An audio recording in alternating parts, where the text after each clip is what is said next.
Bonjour à tous, correction des exercices de la fiche 5. Alors dans le premier exercice, on avait un bateau qui était en mer et qui voulait rejoindre un ponton. Et on avait aussi un phare, donc on est représenté ici sur la figure. J'ai marqué dessus ce qu'on connaissait, donc on connaît la longueur entre le bout du ponton et le phare qui est de 4,65 km.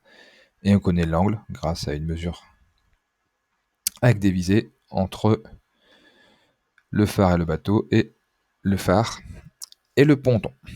Donc la première question, c'était quelle est la distance séparant le bateau du ponton? Donc cette distance-là. Donc on voit qu'on a une distance à un angle, on n'a que deux données, donc là on sait qu'on va faire appel à la trigonométrie. Ce qu'on cherche, c'est ce côté-là, donc c'est le côté opposé à l'angle. Celui qu'on connaît, c'est le côté, un des côtés adjacents, et plus particulièrement c'est l'hypoténuse, puisque l'angle droit est ici. Donc ce qui fait le lien entre hypoténuse et côté opposé, c'est le sinus. Donc on va appliquer la formule du sinus. Donc c'est l'opposé sur l'hypoténuse. L'opposé c'est OB, l'hypoténuse c'est OP. On remplace, on obtient sinus de 30 degrés est égal à OB sur 4,65 et le produit en croix nous permet de faire notre calcul. On remonte le 4,65 avec le sinus 30 et avec la calculatrice on obtient OB environ égal à 2,325. Donc ça nous fait 2,325 km, soit 2325 mètres. Ce qui était demandé dans la question, d'avoir en mètres. Deuxième question, on va faire un peu de calcul avec la formule de la vitesse. On vous dit que le bateau se déplace à 15,5 km par heure, déterminez le temps qu'il faudra pour rejoindre le ponton haut. Donc on va appliquer la formule V égale D sur T, sauf que nous là on veut calculer le temps, donc la produit en croix va nous permettre de transformer cette formule. Le T, il va remonter pour avoir le temps ici au numérateur ici, et la vitesse va prendre le chemin inverse et va venir en dessous du D au dénominateur. Donc on aura D égale T, égale D sur V. Alors ce qu'il faut faire attention dans ces formules, c'est aux unités. La vitesse est donnée en km par heure. Donc votre distance ici doit être donnée en kilomètres. Donc ne pas prendre le 2325 comme il était demandé dans l'énoncé, en mètres, mais bien prendre ce qu'on avait trouvé ici en kilomètres. Donc on fait 2,325 divisé par 15,5, donc la distance divisée par la vitesse, et on obtient 0,15. Donc 0,15 quoi? 0,15 heures, puisque la vitesse est en kilomètres par heure. Et donc on n'a plus qu'à transformer ce 0,15 heures en minutes. Donc pour aller des heures vers les minutes, on multiplie par 60. Donc on obtient bien 9 minutes. Donc le bateau mettra 9 minutes pour rejoindre le ponton. Dans l'exercice 2, on avait une raquette. Donc c'est ce qui est tracé au sol sur les terrains de basket. Et je vous ai mis tout ce qu'on connaissait. Donc on sait que AB fait 5,6. On sait que AE et HB sont de même longueur. Donc j'ai mis le même codage, j'ai mis un petit carré. On sait que AD et BC sont de même longueur. Donc même chose, un petit codage. Donc ce qui veut dire que le triangle AED et BHC sont identiques, dans la même mesure. Et on a un cercle ici dont le diamètre est 3,6. Dans la première question, il fallait trouver à quoi est égal AE, et donc de la même manière HB. Donc qu'est-ce qu'on sait? On sait que AB fait 5,6, et on sait que la longueur entre E et H fait 3,6. Donc on va commencer par soustraire les deux.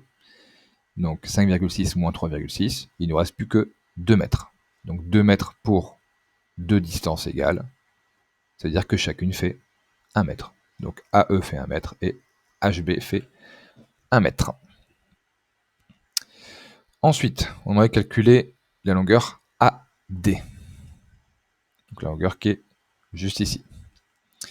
Ici, on a un triangle rectangle. On connaît cette longueur-là et cette longueur-là. Et on cherche le troisième côté. Donc, on va appliquer le théorème de Pythagore. Donc, on n'oublie pas de dire que le triangle il est rectangle, donc rectangle en E, l'hypoténuse c'est AD, donc AD au carré, toujours l'hypoténuse en premier, est égal à AE carré plus ED carré, et on remplace par une longueur qu'on connaît. Donc ça fait 1 au carré plus E carré, ça nous fait 1 plus 36, ça fait 37. Pour enlever le carré, on passe à la racine carrée. Donc AD égale racine carrée de 37, et c'est environ égal à 6,1 si on arrondit au dixième. Ensuite, on veut calculer la mesure de l'angle EAD. Donc EAD. Donc l'angle qui est juste là. Donc si on se base sur ce qu'on connaît, on connaît le côté AE qui fait 1, on connaît le côté ED qui fait 6, et je vous le redis encore, on évite d'utiliser le côté AD, puisque c'est un côté qu'on a calculé, et donc on peut avoir fait une erreur. Donc dans la mesure du possible, on se base toujours sur ce qui est donné dans l'énoncé. Donc par rapport à l'angle, je connais l'adjacent et l'opposé, donc on va utiliser de la tangente. Donc on applique la formule de la tangente, donc opposé sur adjacent, ED sur AE, donc 6 sur 1. Donc la tangente de l'angle vaut 6. Pour trouver la valeur de l'angle, maintenant, on doit prendre la calculatrice et faire arc-tangente. Donc seconde tangente sur la calculatrice. Et on trouve environ 80,5 degrés, donc arrondi au dixième.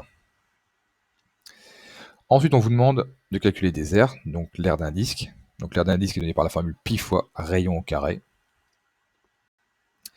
Donc pi fois fg au carré, pi fois 1,8 au carré. Donc comme on a vu que le diamètre était 3,6, on divise par 2 pour le rayon. Et ça fait environ 10,2 mètres carrés. Ensuite, pour calculer l'aire du quadrilatère ADCB, donc ici ADCB, j'ai choisi de le découper en plusieurs morceaux. D'abord faire le rectangle, qui est ici, et ensuite de regrouper les deux triangles rectangles, qui sont identiques, pour faire un rectangle. Donc je commence par le grand rectangle.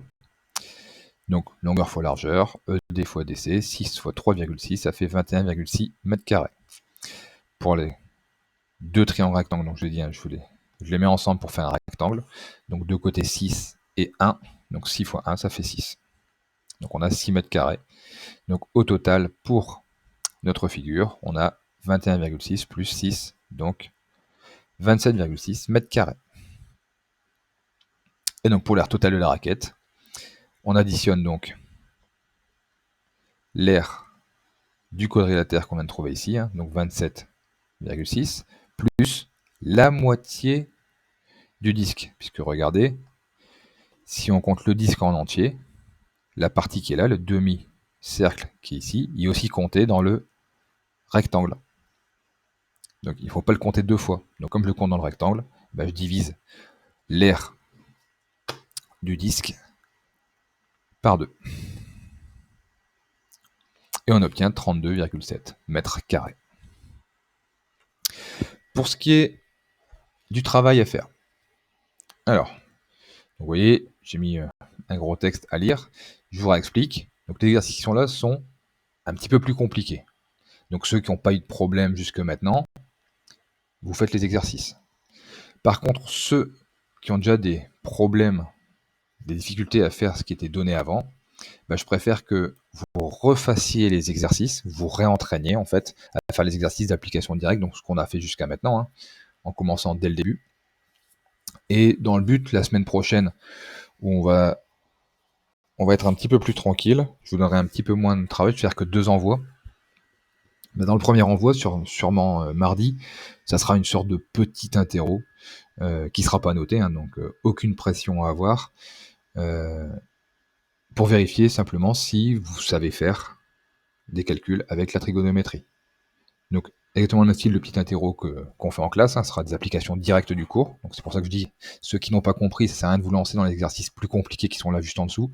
Vous révisez ce qu'on a déjà fait, les applications directes en particulier, vous apprenez votre cours, et bien sûr, le but mardi sera de jouer les jeux et de ne pas rater son cours, d'essayer de le faire. Et vous pourrez prendre une photo et me le renvoyer. J'essaierai de mettre que vous puissiez me joindre un document sur Pronote, comme ça vous pourrez me l'envoyer. Donc je vous souhaite une bonne journée aujourd'hui, un bon week-end et à la semaine prochaine.